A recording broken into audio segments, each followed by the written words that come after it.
அனைவருக்கும் இனிய காலை வணக்கம். ஓய்வூதியர் தினம் இன்றைக்கு, பென்ஷனர்ஸ் டே. இந்திய தேசமெங்கும் ஓய்வூதியம் பெறுகின்ற அரசு ஊழியர்கள் இன்றைய தினத்தை மிக பெருமையாக கொண்டாடுகிறோம். காரணம், நான் ஒரு ஓய்வூதியன், ஐஎம்ஏ பென்ஷனர் என்பதிலே எனக்கு மிக மிக பெருமை. ஏனென்று கேட்டால், 58 வயதிலே நாம் ஓய்வு பெற்றாலும் அரசாங்கம் நமக்கு உரிய உரிமையை, ஏனென்றால் இதாங்க பிரச்சனை. இந்த தினத்தினுடைய விசேஷம் என்னென்றால், அதுக்கு முன்ன இப்போ அரண்மனையில் ராஜாக்கள் காலத்துலலாம் நம்ம வேலை செஞ்சாங்க, வேலையாட்கள், பணியாட்கள். அவங்களாம் ஓய்வு பெற்றுவார்கள், அவங்களுக்கு சன்மானம் கொடுத்துருவாங்க, மானியம் கொடுத்துருவாங்க. அதுக்கு பிறகு வந்த பிரிட்டிஷ் ராஜ்யத்தில் அவங்க என்ன செஞ்சாங்கன்னா, கருணை கொடை, ஏதோ நன்கொடை கொடுக்குற மாதிரி அரசு ஊழியர்களை ட்ரீட் பண்ணாங்க. அதை எதிர்த்து தான் 1972 நகரா, டிஎஸ் நகரா என்கிற ஒரு மகத்தான வழக்கறிஞர் பெருமகனார் சுப்ரீம் கோர்ட்டில் கேஸ் போட்டார். 1972 நகராமல் இருந்த அந்த வழக்கறிஞர் மாண்புமிகு மரியாதைக்குரிய டிஎஸ் நகரா அவர்களுடைய அந்த வழக்கு 10 ஆண்டுகளுக்கு பிறகு 1982 இதே டிசம்பர் மாதம் 17ஆம் தேதி தீர்ப்புக்கு வந்தது.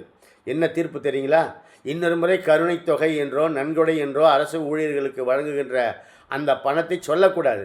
என்ன சொல்லணும்? அது அவர்களுடைய உரிமை தொகை.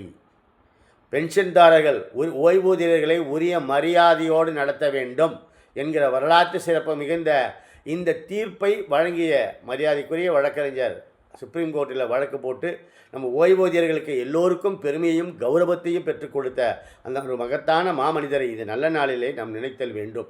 ஆகவே தேசமெங்கும் வாழ்கின்ற ஓய்வூதியம் பெறுகின்ற அரசு பணியாளர்கள் அனைவருக்குமே எனது நன்றி கலந்த வணக்கத்தையும் பணிவன்பான வாழ்த்துக்களையும் நான் அன்போடு தெரிவித்துக் கொள்கிறேன். நான் பணி செய்கிற போது அடிக்கடி இந்த மேல் அலுவலர்கள் கிட்ட நம்ம ரொம்ப திட்டு வாங்குவோம். பென்ஷன் பின்னால் நம்ம இப்போ வாங்கி அதெல்லாம் நினச்சி பார்க்குறோம். அந்த பென்ஷன் டைமில் வாழ்க்கையில் நம்ம எவ்வளோ அது கடமையாக மிக அர்ப்பணிப்போடு அரசு பணியிலே செய்தவர்கள் தான் நாம். அப்படி இந்த அரசு பணி செய்கிற போது எத்தனை பிரச்சனைகள், கவலைகள், சவால்கள், சிக்கல்கள். அரசு ஊழியர்களாக இருப்பது பெருமை, கௌரவம் என்றாலும் கூட நாம் மேல் அலுவலர்களிட்ட, சக ஊழியர்களிடத்தில், பொதுமக்களிடத்தில், அரசுக்கும் பொதுமக்களுக்கும் பாலமாக இருக்கிற இந்த மகத்தான ஒரு கௌரவம் மிகுந்த அரசு பணியிலே நாம் பணியாற்றிடும். அப்படி நான் பணியாற்றுகிற போது நான் ஒரு முறை ஒரு கவிதை ஒன்று எழுதினேன். உடல் முழுவதும் வெந்த பின்பும் குத்தி பார்க்கிறார்களே வடை வாடியது என்று. ஏனென்றால் காலையிலேருந்து இரவு வேணால் 24 hours கவர்மெண்ட் சர்வெண்ட் என்று அடிக்கடி சொல்வார்கள். அதனால் நாம் எதுவுமே சொல்ல முடியாத ஒரு சூழல். காலையில் போனோம்னா யாருக்குறையும் ஒரு 9-9:30 ஆஃபீஸ் போயிடுவோம். என்ன டீ டைமு 2 முறை வருவோம், அவ்வளோதான். வெளியிலையோ உள்ளவோ டீ டைமு ஒரு 10 minutes நம்ம ரெஸ்ட் எடுப்போம். அது சில நேரத்தில் 6 மணிக்கெல்லாம் நம்ம வரதுன்றது வாய்ப்பே இல்லை. 6, 7, 8, 9, 10, 11 வரைக்கும் கூட நம்ம வேலை செஞ்சு இருந்திருக்கிறோம்.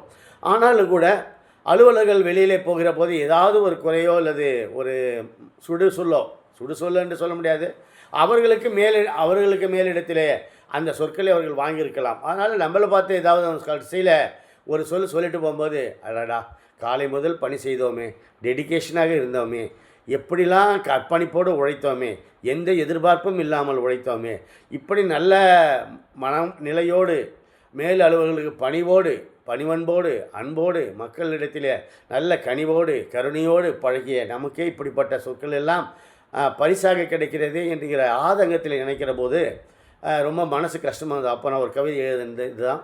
உடல் முழுவதும் வெந்த பின்பும் பார்க்கிறார்களே, குத்தி பார்க்கிறார்களே வடை வாடியது என்கிற அந்த கவிதை நான் அடிக்கடி எனது நிகழ்வுகளில் நான் பதிவு செய்கிறது வழக்கம்.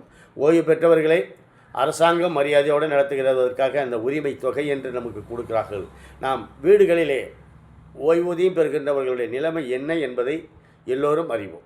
அதனால் இந்த ஓய்வூதியர்களை அரசாங்கம் உரிமை தொகை கொடுத்து அவர்களை கௌரவப்படுத்த வேண்டும் என்று சுப்ரீம் கோர்ட் உத்தரவு போட்டது. நாம் நமது வீடுகளிலே, இல்லங்களிலே, மக்கள் மனங்களிலே நாம் எப்படி வாழ்கிறோம்?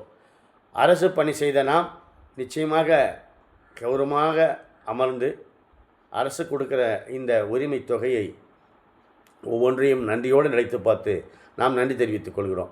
ஆகவே அரசு ஊழியர்களாக பணி செய்து ஓய்வு பெற்றவர்களை இல்லந்தோறும் அங்கே இருக்கின்ற பிள்ளைகள் அவர்கள் உள்ளந்தோறும் அவர்களை மரியாதையோடு நடத்திட வேண்டும் என்பதைத்தான் ஓய்வூதியர்கள் எங்கேயாவது மீட்டிங்கில் பேசுகிற போது, ஓய்வூதியர்கள் ஒன்று கூடுகிற போது, ஏன்னா ஓய்வூதியர்கள் உட்கார்றதுக்கு கூட ஒரு நல்ல இடம், ஒரு பார்க்கு, ஒரு அரங்கம், ஒரு பொழுதுபோக்கத்துக்கு எந்த சாதனமே இல்லை சார். திருப்பி திருப்பி டிவி பார்க்கணும், இல்லைன்னா செல்லை நோண்டிட்டு இருக்கணும். என்ன செய்ய முடியும் சொல்லுங்கள்? வீட்டில் ரொம்ப நேரம் இருக்க முடியுமாங்க? அந்த எல்லா உறுப்புகளும் இயங்க வேண்டும் என்று மருத்துவர்கள் சொல்கிறார்கள். சீனியர் சிட்டிசன்ஸாக மாறிட்டோம். இப்போ வெளியில் போகிறோம், எங்கே போகிறது? இப்போ வேலூர் எடுத்துக்கங்க, என்னுடைய ஊர் இது, பெரிய நகரம். ஒரே ஒரு பார்க்கு கூட நம்ம போய் ஒரு நீங்கள் சென்னையிலேருந்து வரீங்க, மதுரையிலேருந்து நண்பர் பஸ் ஸ்டாண்டு வராரு, எங்கேப்பா சந்திக்கலான்னு கேட்டால் எங்கேயாவது ஒரு ஹோட்டல் தான் சொல்ல வேண்டியதாக இருக்குது. ஹோட்டலில் ஒரு அரை மணி நேரம் உட்காந்தா காப்பி ஆயிடுச்சு, காப்பி டைம் ஆயிடுச்சு சார், சாப்பாடு தான்றாங்க, எழுந்து வந்துட வேண்டியதாக இருக்குது. ஒரு நல்ல பார்க்கு, ஒரு அரங்கம், ஒரு நல்ல அரசு லைப்ரரி இல்லாமல் ஒரு தனியார்கள் அரங்கம் நிறைய பணக்காரங்க அங்கே வேலூரில் ஒரு அரங்கம் கட்டி கொடுக்கலாம், ஒரு நூல் நிலையம் அவர்கள் பெயரால் வச்சுக்கலாம். அங்கே போனால் மக்கள் கொஞ்சம் உட்காரலாம். இப்போ ஒரு கலையரங்கம் கூட வேலூரில் கிடையாதுங்க. இயலிசை நாடக மன்றம் கிடையாது. அண்ணா கலையரங்கம் இருந்தது, அது டிமாலிஷ் பண்ணி ரொம்ப நாள் ஆச்சு. ஒரு பொழுதுபோக்குவதற்கு வேலூரில் இப்போ மார்கழி மாதம் வேலூரிலே திருவையாறு என்ற ஒரு 2 நாள் நிகழ்ச்சி நடக்கும்.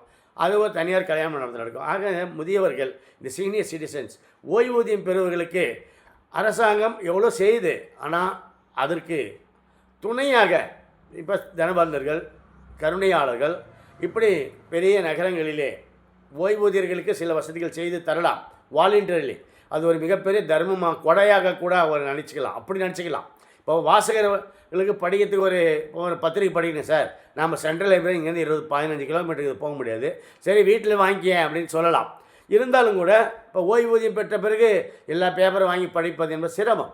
அதனால் ஒரு தனியார் நல்ல இப்போ நிறைய பேர் நிறைய ஏசி கல்யாண மண்டபம் கட்டுற மாதிரி ஒரு ஃப்ரீயாக அரங்கம் கட்டி வச்சுருந்தோமா மக்கள் படிக்கலாம், ஓய்வூதியர்களுக்கு பயன்படும், மாணவர்கள் படிக்கலாம், துடிப்பாக இருக்கின்ற தேடல் உள்ளவர்கள் எல்லாம் அதை பயன்படுத்தலாம். ஒரு அரங்கம் கட்டி வைக்கலாம். ஒரு சந்திக்கிற இடம், ஒரு கூடுகின்ற இடத்திற்கு கூட வாய்ப்பில்லாமல் ஓய்வூதியர்கள் கஷ்டப்படுறாங்கன்றதை நான் பல இடங்களில் சொல்லி பார்க்குறோம். எங்கேயோ ஒரு பார்க்கில் எங்கேயோ ஒரு மூலையில் உட்காந்தா கூட அதுக்கு நம்மளால் சாத்தியப்படலை. ஏனென்றால் இப்போ பார்க்கிற நிலைமை உங்களுக்கே நல்லா தெரியும். ஆகவே நாடெங்கும் வாழ்கின்ற அரசு பணியிலிருந்து ஓய்வு பெற்ற ஓய்வூதியர்கள் அனைவருக்கும் என் நெஞ்சார்ந்த நன்றியை தெரிவித்துக்கிறோம். நீண்ட ஆயுளும் வளங்களும் நலங்களும் பலங்களும் சகல சௌபாகியங்களும் பெற்று நீங்கள் நீண்ட நெடுநாள் வாழ வேண்டும் என்று அனைவருக்கும் என் நல்வாழ்த்துக்களை தெரிவித்துக் கொள்கிறேன். இந்த ஓய்வூதியர் நாள் என்பது பென்ஷனர்தாரர்களாகிய நமக்கு மிகப்பெரிய பெருமைக்குரிய நாள். ஐயா திரு நகரா அவர்களுக்கு மீண்டும் ஒரு முறை வணக்கத்தையும் நன்றிகளையும் வாழ்த்துக்களையும் நாம் தெரிவிப்போம்.